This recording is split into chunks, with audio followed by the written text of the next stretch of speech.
So if you want to change the world, start off by making your bed. If you make your bed every morning, you will have accomplished the first task of the day. It will give you a small sense of pride, and it will encourage you to do another task, and another, and another.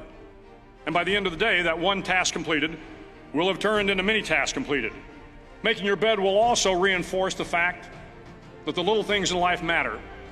If you can't do the little things right, you'll never be able to do the big things right. And if by chance you have a miserable day, you will come home to a bed that is made, that you made. And a made bed gives you encouragement that tomorrow will be better.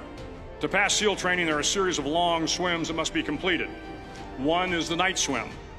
Before the swim, the instructors joyfully brief the students on all the species of sharks that inhabit the waters off San Clemente. They assure you, however, that no student has ever been eaten by a shark, at least not that they can remember. But you are also taught that if a shark begins to circle your position, stand your ground. Do not swim away. Do not act afraid.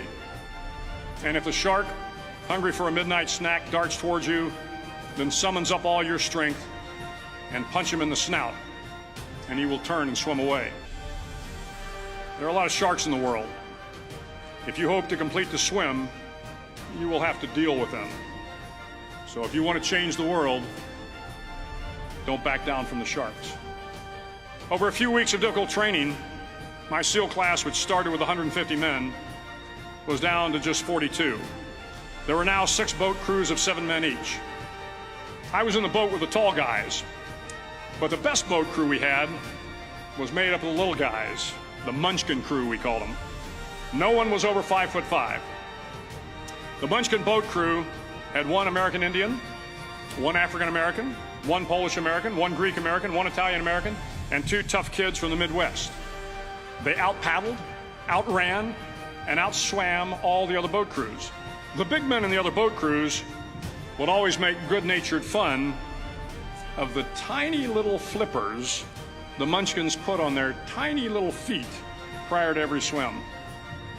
But somehow these little guys from every corner of the nation and the world always had the last laugh, swimming faster than everyone and reaching the shore long before the rest of us. SEAL training was a great equalizer. Nothing mattered but your will to succeed, not your color, not your ethnic background, not your education, not your social status. If you want to change the world, measure a person by the size of their heart, not by the size of their flippers. The 9th week of training is referred to as Hell Week.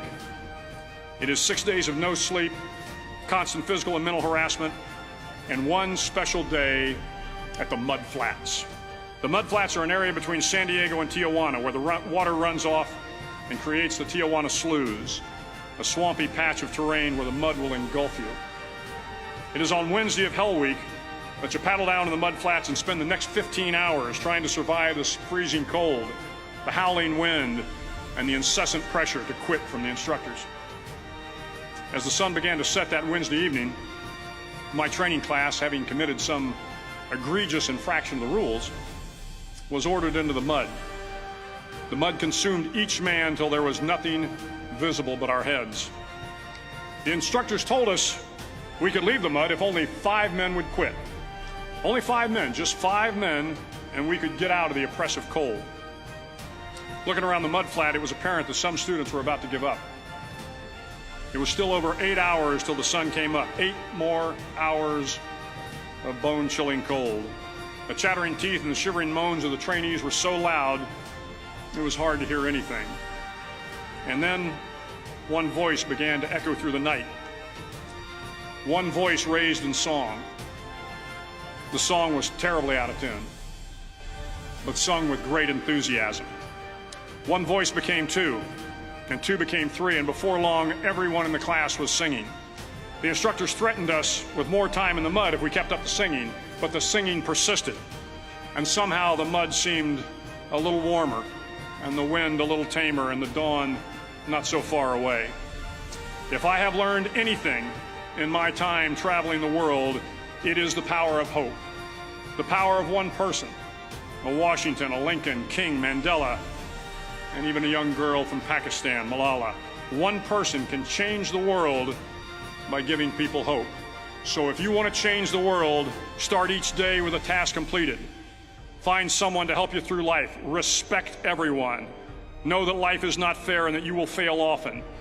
But if you take some risks, step up when the times are the toughest, face down the bullies, lift up the downtrodden, and never, ever give up. If you do these things, the next generation and the generations that follow will live in a world far better than the one we have today. And what started here will indeed have changed the world for the better. Thank you very much.